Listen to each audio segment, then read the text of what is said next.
அமைதியான கிராமம் ஒன்றில் தென்னை மரங்கள் மீது சூரியன் உதிக்கிறது. சேவல்கள் கூவுகின்றன. குடிசைகளிலிருந்து அடுப்பு புகை பறக்கிறது.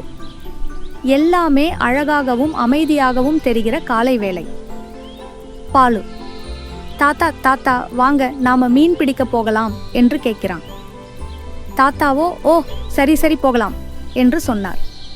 காலை வேலைகளை முடித்துவிட்டு தாத்தா ஒரு பெரிய மீன்பிடி வலையை கையில் கொண்டு வந்தார். அதன்பின் பாலுவை அழைத்தார். வா போகலாம் என்று. அப்போது பாலு, பொறுங்கள் தாத்தா, நாம் இருவரும் சைக்கிளில் செல்லலாம்.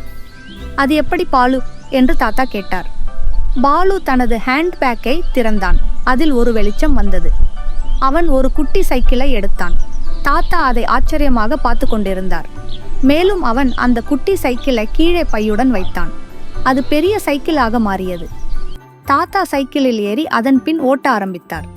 சைக்கிளின் பின்னால் பாலு வலையை பிடித்துக்கொண்டு அமர்ந்திருந்தான். அவர்களின் பின்னால் காற்று வீசியது. பறவைகள் பறந்தன. பின்னர் அவர்கள் குளக்கரையை அடைந்தனர். தாத்தா வலையை விரித்து மீன் பிடிக்க ஏதுவாக வலையை அமைத்து கொண்டிருந்தார். அந்த குளத்தில் மீன்கள், பறவைகள், தாமரைகள் மலர்ந்து இருந்தது. இதனை பாலு பார்த்து மகிழ்ந்தான். அந்த மகிழ்ச்சி நிலைக்கவில்லை. திடீரென்று ஒரு பெரிய முதலை ஒன்று வந்து தாத்தாவின் காலை பிடித்து இழுத்துச் சென்றது.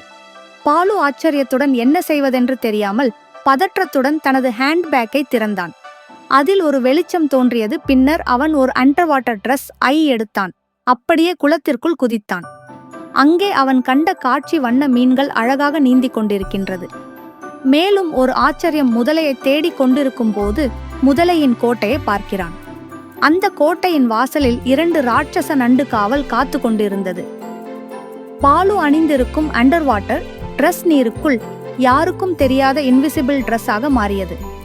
தாத்தாவை முதலை கட்டி போட்டு வைத்திருந்தது. மேலும் முதலை தாத்தாவின் அருகில் நின்று கொண்டிருந்தது.